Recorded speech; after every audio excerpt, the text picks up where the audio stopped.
की तरह अनेक से डॉक्टर सबका हार्दिक स्वागत है। सबके मंगल भक्ष की कामना के साथ लोगों को मेरा सारा नमस्कार, छोटों को मेरा आशीर्वाद।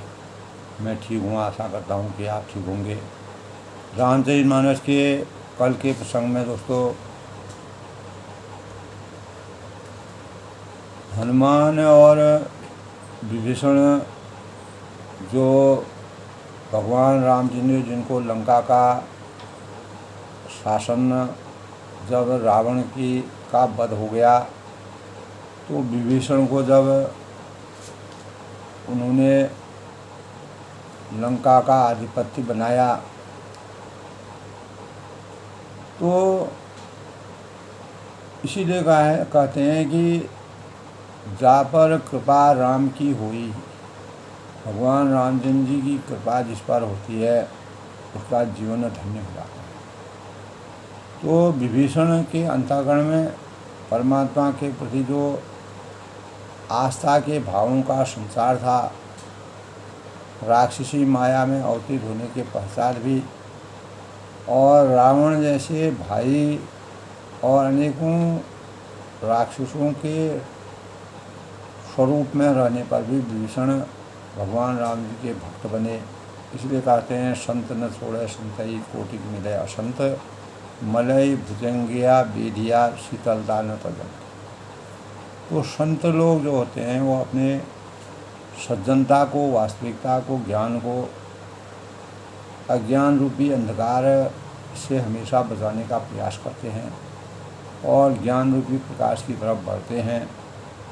और समय, देश, काल, परिस्थिति के अनुसार समय आने पर कर्मों के फलों के अनुसार कर्मण्येवाधिकारस्तु मा पुरुष पदाचन,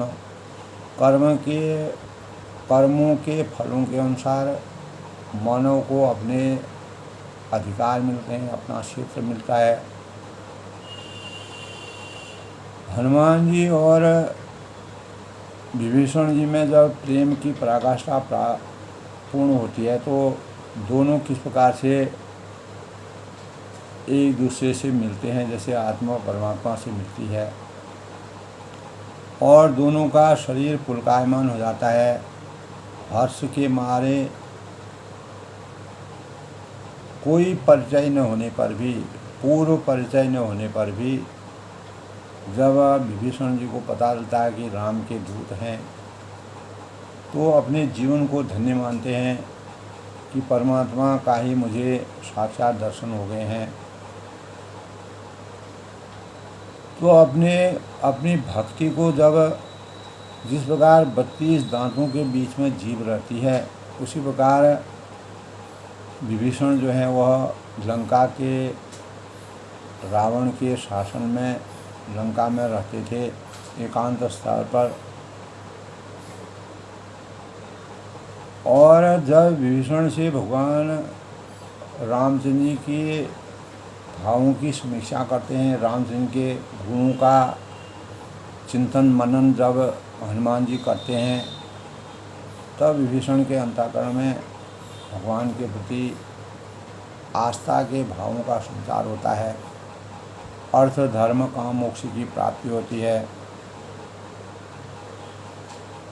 और अज्ञान रूपी अंधकार से ज्ञान रूपी प्रकाश का संचार होता है। तभी कहा है तब हनुमंत कही स्वभाव राम कथा ली। तो हनुमान जी ने छोटा सा रूप धारण करके लंका में प्रवेश किया था, जब चारों तरफ का दृश्य देखा, माता सीता को रावण के महल में कहीं दिखा। रावण उस समय अपने शयन कक्ष में सोया हुआ था और हनुमान जी ने चारों तरफ अपनी दृष्टि दौड़ाई। राक्षसों की माया थी, सब अपने कर्मों के अनुसार अपने फलों को उसी प्रकार के कर्म कर रहे थे। और रावण का महल सुंदर सजा हुआ था, तब उनकी दृष्टि विभीषण जी के घर पर पड़ी, महल पर पड़ी, और वह राम नाम से अंकित घर था। उसमें तुलसी के सुंदर वृक्ष लगे हुए थे, भगवान रामचंद्र जी के तीर धनुष बाण का चिन्ह था, और विभीषण हमेशा भगवान के स्वरूप में विराजित थे। तो विभीषण ने अनेक बार रावण को समझाने का प्रयास किया, लेकिन रावण अपने अहंकार में डूबा हुआ था और विभीषण रावण को ज्ञान से विभूषित करता था। लेकिन रावण को मालूम था कि भगवान रामचंद्र जी से जब तक मैं बैर नहीं करूँगा तब तक मुझे मोक्ष की प्राप्ति नहीं होगी। इसलिए सीता जी का हरण उसने किया। तब हनुमंत कही सुबह, तब हनुमान जी ने कैसे सीता जी का हरण हुआ और कैसे रावण सीता जी को लाया और हम कैसे अयोध्या से चित्रकूट में आए, उसके बाद पंचवटी में आए, उसके बाद पंपा सरोवर में आए और फिर उसके बाद जो है ऋषिमुख पर्वत पर आए और प्रवसन पर्वत पर हमने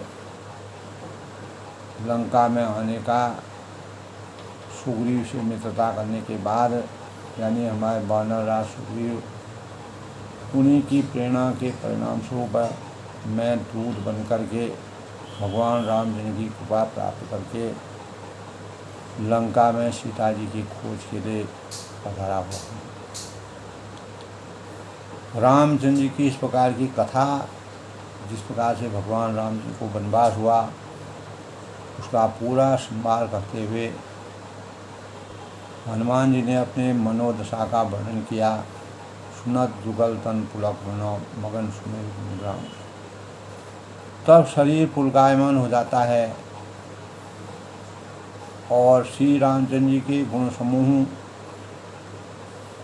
का स्मरण करके दोनों के मन में, विभीषण और हनुमान जी के मन में प्रेम की अपार धारा का प्रभाव होता है और दोनों आनंद मग्न हो जाते हैं, अर्थात परमानंद की प्राप्ति हो जाती है। तो भगवान रामचंद्र की कृपा जब बरसती है तो भक्त जो है पूर्ण रूप से भक्ति में लीन होकर के परम शक्ति को प्राप्त करते हैं। और छोटे से रूप धारण करके उन्होंने पूरी नगरी को देखा तो तब उन्होंने कहा, तात स्वर्ग अपवर्ग सुख धरि तुला तूलनता ही सकल मिली जो लव सत सब। यानी तब वह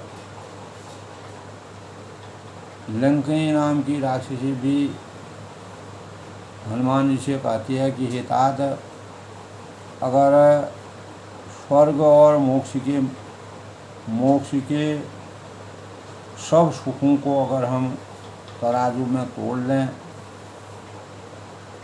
एक पलड़े में अगर उन सुखों को रखा जाए और दूसरे पलड़े में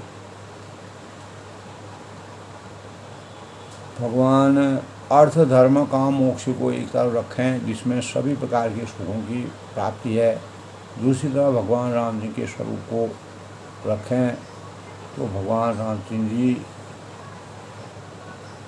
तो जो सुख की वास्तविक प्राप्ति हो गई वो हमें तभी मिल सकती है जब परमात्मा के साक्षात दर्शन होते हैं।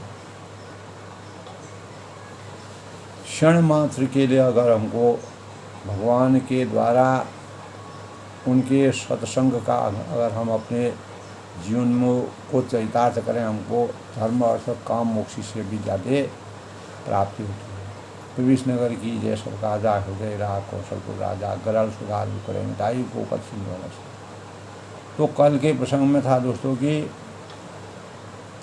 अयोध्यापुरी के राजा श्री रघुनाथ जी को हृदय में रखते हुए नगर में प्रवेश करके हनुमान जी ने जब लंका में प्रवेश किया तब सब काम लंकनी ने कहा कि सब कार्य करिए, भगवान का स्मरण मनन करिए, ध्यान करिए। उनके लिए विष जो है वो अमृत हो जाता है जो भगवान के रूप में, भगवान के साक्षात स्वरूप का, और शत्रु जो है मित्रता के भावों की रचना करता है। समुद्र जो है वह गाय की खुर के समान हो जाता है, और अग्नि जो है अपने स्वरूप को कम करके शीतल बन जाती है। ये भगवान के स्वरूप का साक्षात दर्शन है। और हे गरुड़ जी, तब काकभूषणी जी गरुड़ जी से कहते हैं कि सुमेरु पर्वत जो है वह एक रज के समान होता है, धूल के कण के समान हो जाता है, जिसे श्री रामचंद्र जी के एक बार अगर कृपा प्राप्त हो जाती है, तब हनुमान जी ने बहुत ही छोटा सा रूप धारण करके और भगवान का स्मरण करके नगर में प्रवेश किया। अति लघु रूप धरो निशी नगर करूं प्रवेश। रात का समय था। तब हनुमान जी जो है मंदिर मंदिर प्रतिकर शोधा, देखे जहाँ तहाँ अग्नि जूट। अनेक मंदिरों में जगह जगह जाते हैं, घर घर जाते हैं, प्रत्येक महल को खोजते हैं, महल में खोजते हैं, लेकिन सीता जी कहीं नहीं मिलती हैं। जहाँ तहाँ असंख्य योद्धा पहरे में लगे हुए हैं, और रावण के महल में गए, वहाँ अत्यंत विचित्र सा, जिसका वर्णन तुलसीदास जी भी नहीं कर सकते हैं। तुलसीदास ने इस प्रकार का वर्णन किया है कि रावण का महल इस प्रकार का था, जो भौतिक सुखों के क्षणिक स्वरूप का इस प्रकार से आनंद देने वाला था। इतनी सुख सुविधाएं वहाँ पर थीं, तो उसका वर्णन जो है तुलसीदास जी कहते हैं, राम जी ने कहा। तब रावण जो है, हनुमान जी ने उस रावण को जब वहाँ पर उस नगर में अपने महल में शयन करते हुए देखा, तो महल में कहीं भी जानकी जी को उन्होंने नहीं देखा। फिर एक सुंदर सा महल दिखा, जहाँ उसने भगवान के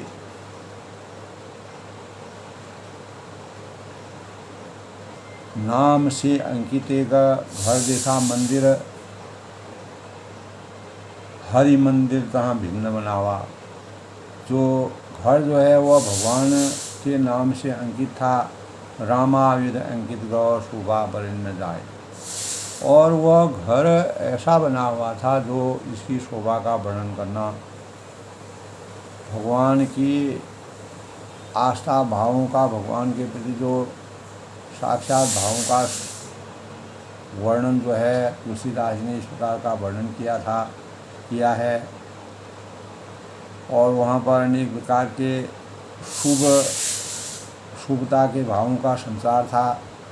राक्षसी माया में इस प्रकार का दृश्य देखना हनुमान जी के लिए एक आश्चर्यचकित था कि यहाँ भी भगवान की भक्ति के, यानी भगवान के साधक यहाँ पर भी विराजमान है। तो भगवान हनुमान जी ने कहा, लंका निशिचर निकर निवासा, यहाँ कहाँ सज्जन का निवासा। ये तो लंकापति रावण जिसका आधिपत्य करता है, उसका निवास है। यहाँ पर भगवान का स्मरण करने वाला कौन है? क्योंकि राक्षसी माया है, यहाँ पर अनेक प्रकार के मायावी रचनाएँ होती हैं। कहीं ऐसा तो नहीं मुझे मायावी रचना दिख रही हो। अनेक प्रकार के संशय और संदेह करते हैं। मनमोह तर्क करूं कपिलागा। तब हनुमान जी के अंतःकरण में अनेक प्रकार के तर्क वितर्क संदेह जागृत होते हैं। सोचते हैं कहीं मैं गलत तो नहीं आ गया, या मैं गलत तो नहीं देख रहा हूँ, या कोई माया शक्ति मुझे देख तो नहीं रही है। क्योंकि हनुमान जी ने सूक्ष्म रूप धारण किया था यही समय। तो ऐसे इसी समय में जब ऐसे स्वरूप को हनुमान जी ने देखा और रावण का भाई विभीषण जो राम भक्ति में रात दिन लीन रहता था वह जाग गया। लंका तो तब हनुमान जी ने कहा कि लंका तो राक्षसों के समूह का निवास स्थान है, यहाँ पर सज्जन और साधु का निवास कहाँ से हो सकता है। हनुमान जी मन ही मन अनेक प्रकार के तर्क करने लगे और उसी समय विभीषण वहाँ जागे। तब विभीषण राम राम ते ही सुमिरन किया। विभीषण जो है हर समय भक्ति में लीन रहते थे और रावण का भय सबको व्याप्त था। तो उन्होंने विभीषण ने जैसे राम नाम का स्मरण उच्चारण किया तो हनुमान जी ने कहा कि ये राम नाम का उच्चारण करने वाला कौन है। तो उन्हें सज्जन जाना, यानी मैं कहीं न कहीं सज्जन के पास आ गया हूँ और हृदय में हर्ष की भावना का संचार हुआ। यही सन हठी करे हूँ पहचान। तो हनुमान जी ने विचार किया कि इसे हट करके अपनी ओर से ही इसका परिचय पूछा जाए। यद्यपि हनुमान जी तब तक जो है सूक्ष्म स्वरूप में थे और उन्होंने हिम्मत की, और क्योंकि साधु के द्वारा के साथ विचार विमर्श करने पर किसी प्रकार की हानि नहीं होती है। यह मेरा भगवान के द्वारा मुझे बुद्धि गई है। प्रत्येक यानी हर एक को इसका प्रत्युत जो है इसकी, अगर हम सज्जन के साथ शुद्धता के भावों का संचार करेंगे भगवान का नाम लेते हुए, तो निश्चित ही उसका प्रतिफल जो है लाभदायी होगा, सुखकारी होगा, परिणामदायक होगा। तब ब्राह्मण का रूप धारण करके हनुमान जी ने उन्हें वचन सुनाया, पुकारा, स्तुति की। और विभीषण जी उठकर वहाँ पर आए और प्रणाम करके उनसे पूरी कुशल पूछी और कहा कि हे ब्राह्मण देव। तब हनुमान जी ने अपना ब्राह्मण का रूप धारण किया। अगर किसी कारण पर मायावी रचना होगी तो मैं ब्राह्मण का रूप धारण करके कोई न कोई बहाना करके यहाँ से निकल जाऊंगा। और अपनी कथा समझाकर, विभीषण ने कहा कि अपनी पूरी कथा समझाकर कहिए। तब विभीषण ने कहा क्या आप जो है हरि भक्तों में से कोई एक हैं, क्योंकि आपको देखकर मेरे हृदय में अत्यंत प्रेम और भक्ति के भावों का संचार होता है कि तुम राम दीन अनुरागी, अथवा क्या आप दीनों से प्रेम करने वाले जो सेवक हैं, जो रात दिन भगवान की भक्ति में लीन रहते हैं, श्री राम जी के दूत हैं या उन्हीं के कोई स्वरूप हैं या भगवान रामचंद्र जी हैं, जो मुझे ऐसा आपको देख कर के मैं अपने को बड़ा भाग्यशाली समझता हूँ और घर बैठे ही मुझे आपके दर्शन प्राप्त हुए और मैं कृतार्थ हो गया। तब हनुमंत कही सब राम कथा नाम, सुनत जुगल तन पुलक मनो मगन सुमेरु सुनि गाए। तब हनुमान जी ने श्री राम जी की सारी जो और जानकी जी की, रामचंद्र जी की सारी कथा हनुमान जी ने पूरा विवरण विभीषण जी को कहकर अपना नाम बताया। और सुनते ही जब हनुमान को विभीषण का नाम मालूम हो गया, विभीषण को हनुमान जी का नाम मालूम हो गया, दोनों का शरीर प्रकायमान हो गया, आत्मा का परमात्मा से मिलन जैसा हो गया, और श्री रामचंद्र जी का गुण समूह का सागर उत्पन्न हुआ। दोनों ने भगवान रामचंद्र जी को याद किया। प्रभु की कृपा भयों सब काजू, जन्म हमार फल भाजू। तो प्रेम और आनंद से दोनों मग्न हो गए। तब विभीषण जी कहते हैं कि सुनो पवन सुर रहन हमारी, जिमी दस नैनी मोह जी बिताई। तो तब विभीषण जी कहते हैं कि हनुमान जी, मैं यहाँ पर जो लंका में रहता हूँ, यद्यपि मेरी सोच और यहाँ के राक्षसों की सोच में बड़ा अंतर है। परमात्मा ने मुझे भक्ति का ज्ञान, भक्ति का स्वरूप मेरे अंतर मन में है। मैं भगवान राम जी का भक्त हूँ, और मैं यहाँ उसी प्रकार रहता हूँ जिस प्रकार 32 दांतों के बीच में जीभ रहती है। यानी अनेक प्रकार की विषमताओं में जकड़े रहने से अपना जीवन में यहाँ यापन करता हूँ। मुझे भक्ति करने का मौका नहीं मिलता है। तात कबों मोही जाने अनाथा, कहीं कृपा भानुकुल नाथा।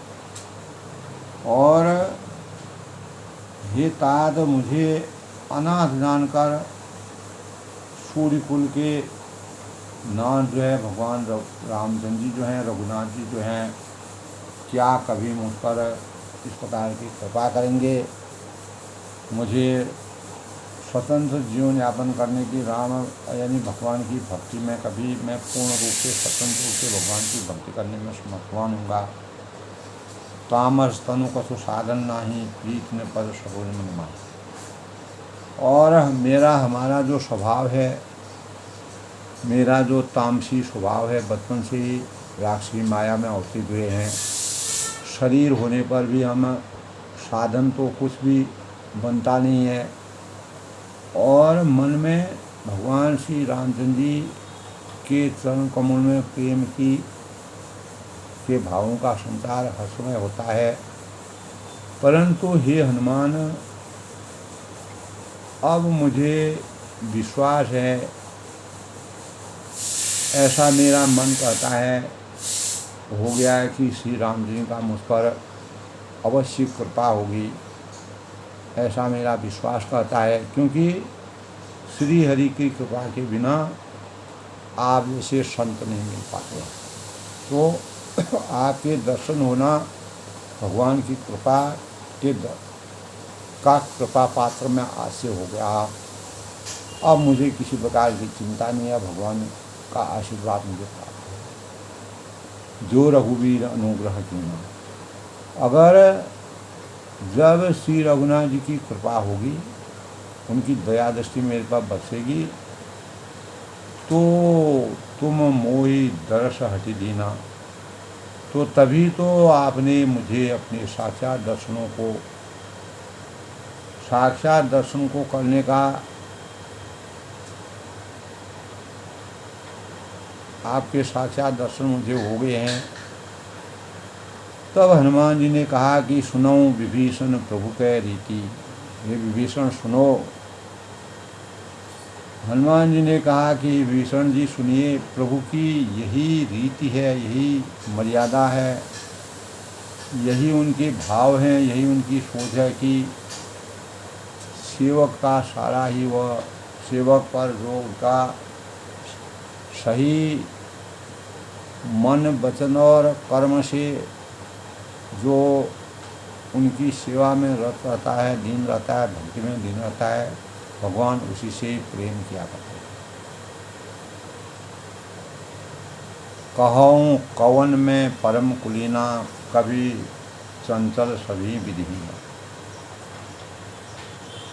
तो भला कहिए मैं ही कौन सा कुलीन हूँ, एक बानर हूँ, अल्प बुद्धि वाला हूँ, कोई ज्ञान नहीं है, विचार नहीं है, और जाति का मैं चंचल बानर हूँ। लेकिन और सब प्रकार से मैं नीच हूँ। कपि चंचल सभी विधिहीन, सब प्रकार से मैं मतलब हीन हूँ यानी नीच हूँ। प्राण ले जो नाम, प्रात ले जो नाम हमारा। अगर प्रातःकालीन की बेला में अगर कोई हमारा नाम लेता है तो अगर प्रातःकाल में हम लोगों को बंदरों का कोई नाम लेता है तो उस दिन उसके भरपेट भोजन नहीं मिलता। तो हम हमारे इस प्रकार के कुल में हम कुल से हम इस बार का बड़ा कुलीन अपने को कहा, कौन सा हम अच्छे कुल वाले हैं। तो जब हनुमान जी ने इस प्रकार के भाव कहे, असमय अधम सखा सुनी मोहू पर रघु, कीनी कृपा सुमिर गुणों धरे विलोचन।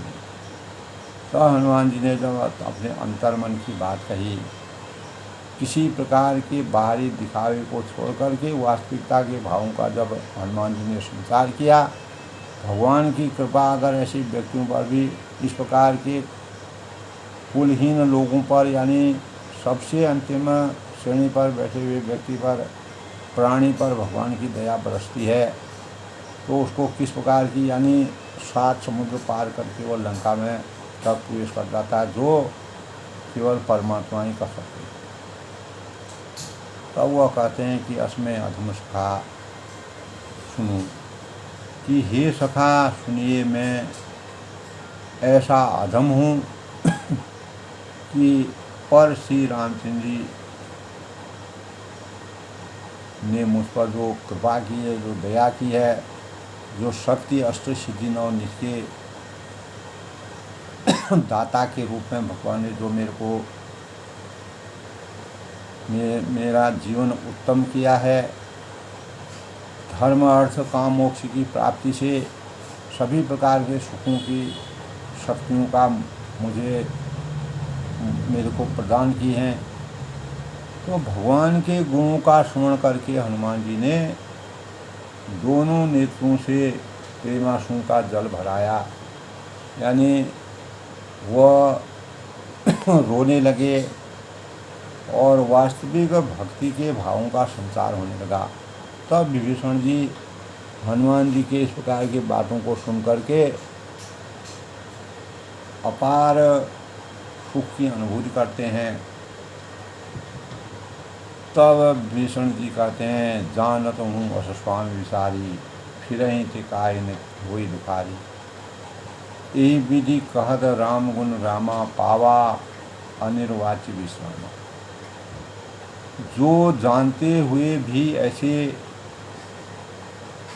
स्वामी भगवान श्री रामचंद्र का भुलाकर विषयों के पीछे, अनेक प्रकार के भौतिक सुखों के पीछे भटकते फिरते हैं, वे दुखी क्यों न हो, वो हमेशा दुखी रहे। जो साक्षात भगवान के स्वरूप को छोड़ करके अनेक प्रकार के विषय भोगों में व्याप्त रहते हैं, तो इस प्रकार श्री रामचंद्र के गुण समूह का वर्णन करते हुए, वंदन करते हुए, वंचन करते हुए, यही विधि कहत राम गुण रामा, भगवान के वास्तविक स्वरूप का वर्णन करते हुए, पावा अनिर्वाच्य विश्रामा,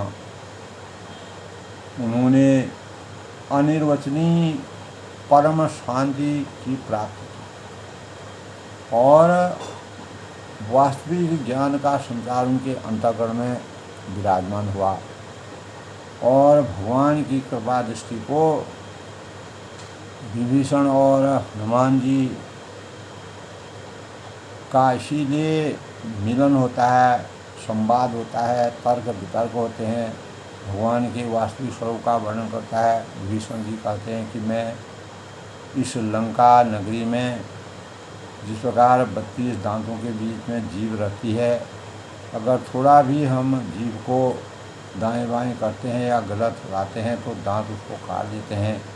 अगर हम कहीं पर भी थोड़ा भी गलती करेंगे तो रावण हमको भयभीत करेगा, मार डालेगा। इसीलिए हमारा यहाँ पर रहना इस प्रकार का, ऐसा हमारा जीवन यहाँ पर है।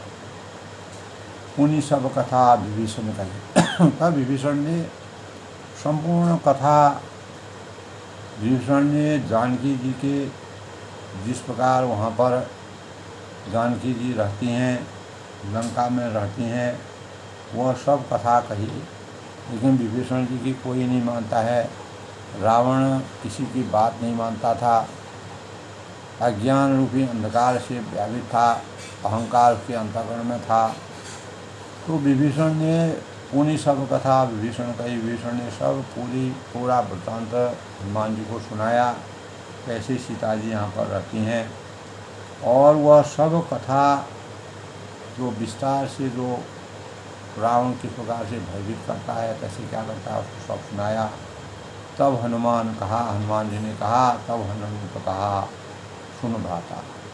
हनुमान जी ने विभीषण से कहा, हे भाई सुनो, देखी चलहूँ जानकी माता, कि मैं उनकी, यानी हे भाई सुनो, मैं जानकी माता की को देखना चाहता हूँ, वो किस जगह पर हैं और वहाँ मैं जाना चाहता हूँ।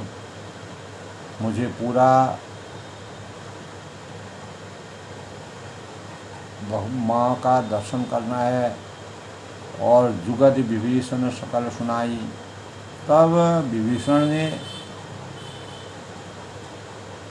यानी माता के दर्शन की सब युक्तियाँ, उपाय कैसे माता के दर्शन होंगे, कहकर उनको सुनाया हनुमान जी को।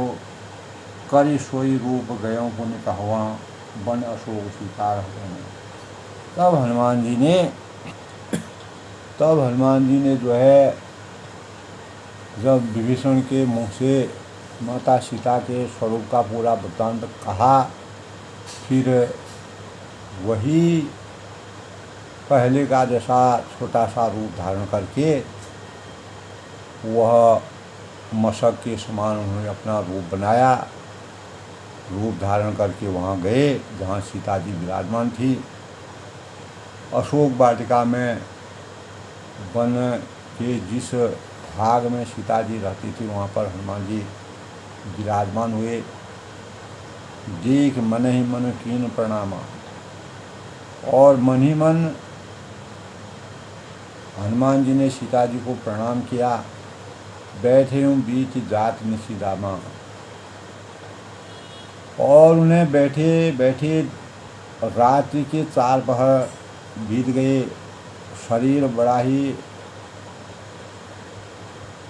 दुबला हो गया, अर्थात सिर पर जटाओं की एक लट है, और हृदय में भगवान श्री रामचंद्र जी के गुण समूह का जाप स्मरण करती रहती हैं।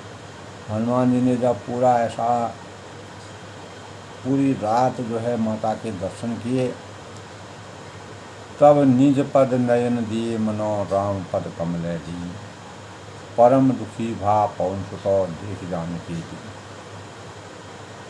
तो श्री जानकी जी के नेत्रों को अपने चरणों में लगाए हुए हैं, उनका निरंतर ध्यान किए हुए हैं, माता के साक्षात दर्शन कर रहे हैं। हनुमान जी राम पद कमल लीन और नीचे की ओर देख रही हैं, और मन श्री रामचंद्र जी के चरणों कमलों में लीन है। परम दुखी भा पवन सुतो, जानकी जी की इस प्रकार की दीन दुखी माता जानकी को इस प्रकार से दीन दुखी देखकर पवन सुत हनुमान की ने बहुत ही दुखी हुए, और ऐसे स्वरूप को देखकर हनुमान जी की आँखों में आंसू भर आए, और उनके अंतःकरण में सीता जी के प्रति अपार श्रद्धा के भावों का संचार हुआ। तो तरु पल्लव मोह रहा लुकाई, कहो करहीं विचार करूँ का भाई, ते अवसर रावण कहाँ आवा, संग नारी बहु ये बनावा। तो हनुमान जी को वृक्ष के पत्तों में छिप रहे थे। छोटा स्वरूप उन्होंने धारण किया था। विचार करने लगे कि हे भाई क्या करूं, असमंजस में थे और इनका दुख कैसे मैं दूर करूं। और इसी समय वहाँ पर रावण जो है अनेक स्त्रियों को लेकर के विराजमान हुआ और सीता जी को अनेक प्रकार से भयभीत करने लगा। और बहुविधि खल सीतई समझावा, साम दाम भय भेद दिखावा।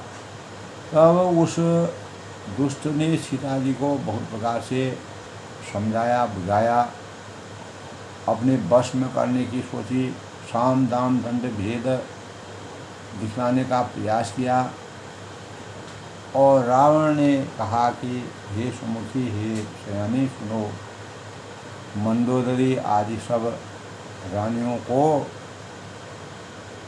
तब अनुचरी करूँ पर मुरा। यह मेरा प्रण है कि उनको मैं तुम्हारी अनुचरी बनाऊंगा, यानी सेविका बनाऊंगा। और एक बार विलोक में मोरा, अगर एक बार तुम मेरी ओर देख लोगी। तन धरी ओट कहती पहले ही। तब सीता जी ने अपने यानी पत्तों की ओर में रख करके सीता जी ने कहा कि सुमेरी अवधपति परम स्नेही। भगवान राम जी का ध्यान धारण करके कौशलपति श्री राम जी का स्मरण करके जानकी जी ने तिनके की आड़ में पर्दा करके कहने लगी, सुन दशमुख खद्योत प्रकाशा। हे रावण, तो जुगनू के समान है, तेरा कोई अस्तित्व नहीं है। कबहुन नलिन करें विकासा। कभी कमल जो है वह खद्योत यानी जो जुगनू होते हैं उनके प्रकाश से कभी खिल सकते हैं, अर्थात कभी नहीं खिल सकते हैं, वो उनका कोई अस्तित्व नहीं है। इसी प्रकार भगवान रामचंद्र जी के आगे तुम्हारा कोई भी अस्तित्व नहीं है। असमन समुझ कहते जानकी, खल सुधी नहीं रघुवीर वानकी। अब यह तुम्हारा अंतिम समय होगा। माता के हृदय में मन में इस प्रकार की बात आई कि अब तुम जो है अपने किए हुए कार्यों का हमेशा के लिए अफसोस करोगे। मन में उन्होंने समझ लिया कि हे दुष्ट, तुम रघुवीर के बाणों से तुम्हारा अंत होगा, तुमको उसकी परवाह नहीं है। सठ सोने हरि आन है मोही, अदम निरज लाज को ही। तब हे पापी, तब सीता जी को गुस्सा आया। उन्होंने अपने प्रतिशोध की भावनाओं से कहा कि तू मुझे सोने में यानी बहुत ही, जब वहाँ पर कोई नहीं था तो वैसे तू मेरे को हर के लाया है। एकांत में जब कोई नहीं था तब मुझे हर के लाया है।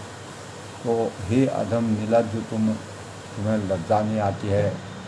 अगर तुमको लज्जा आती तो तुम परवाह करते, लेकिन तुम भगवान राम जी के हाथों से तुम्हारा निश्चित ही अंत होगा, ऐसा मेरा मन कहता है। आप ही सुनिखत ज्योत समो, राम ही भानु समान। तब सीता जी ने कहा कि तुम एक जुगनू के समान अपने को समझो, और भगवान रामचंद्र जी जो सूर्य के अवतार हैं, सूर्य के प्रकाश से पूरा संसार जिस प्रकार से प्रकाशित होता है, उसी का भगवान राम जी के स्वरूप से पूरे सृष्टि का संचार होता है। और अज्ञान रूपी अंधकार से ज्ञान रूपी प्रकाश की प्राप्ति होती है। पुरुष वचन सुने कार्यसी, परुष वचन। तब उसने कहा कि अपने को जुगनू के समान और भगवान श्री रामचंद्र जी को सूर्य के समान सुनकर और सीता जी के कठोर वचनों, जब सीता जी ने अत्यंत ही कठोर वचनों को कहा, तब रावण जो है तलवार निकालने बड़े गुस्से में आकर रावण क्या कहता है ये दोस्तों कल के प्रसंग में होगा। रावण कैसे सीता जी को धमकाता है, लेकिन सीता जी का टस से मस नहीं होती हैं। वो यहीं सोई जो राम रज राखा, को करी तरक बड़ा वहीं शाखा। भगवान राम जी की लीला है, उसी लीला के परिणाम स्वरूप सीता जी को भी मानव चेतना को जगाने के लिए, इस संसार में अनेक प्रकार के प्रेरणा के भावों का संचार करने के लिए भगवान रामचंद्र जी को इसलिए मर्यादा पुरुषोत्तम कहा जाता है, क्योंकि उन्होंने मर्यादा की रक्षा के लिए और अपने संस्कारों को हमेशा विराजमान रखने के लिए अनेक प्रकार की लीलाएं की। और परछाई के रूप में सीता जी को जो रावण हर के ले गया, वह उसके चरित्र का किस प्रकार से खंडन किया और सीता जी ने उसका किस प्रकार से खंडन किया। तो रावण इस भगवान के नर लीला को समझ नहीं पाया। यद्यपि रावण ज्ञानी था, लेकिन अज्ञान रूपी अंधकार और अहंकार की भौतिकता के सुखों में आसक्ति के परिणाम स्वरूप रावण का अंत भगवान राम जी के हाथ से होता है। तो रावण सीता जी की बातों को सुनकर के अशोक वाटिका में जब हनुमान जी साक्षात रूप में इस प्रसंग को सुन रहे हैं, देख रहे हैं, विचार कर रहे हैं और छोटा सा रूप उन्होंने धारण किया है, जब रावण अब क्या कहता है और वहाँ से जब जाता है फिर क्या होता है, वो प्रसंग कल के प्रसंग में होगा। सबके मंगल भविष्य कामना के साथ रामचरितमानस में दोस्तों तुलसीदास जी ने जो सुंदर कांड में एक बानर और मानव के बीच में जो शक्ति का संचार किया है, वह कैसे मानव चेतना को जगाता है और हमारे जीवन को एक मानवता के भावों का संचार होता है। भगवान की कृपा कैसे बरसती है उसका वर्णन किया है और बड़ा ही रहस्यमय वर्णन है। सबके मंगल भविष्य की कामना के साथ जय श्री राम के साथ आज का प्रसंग यहीं पर समाप्त।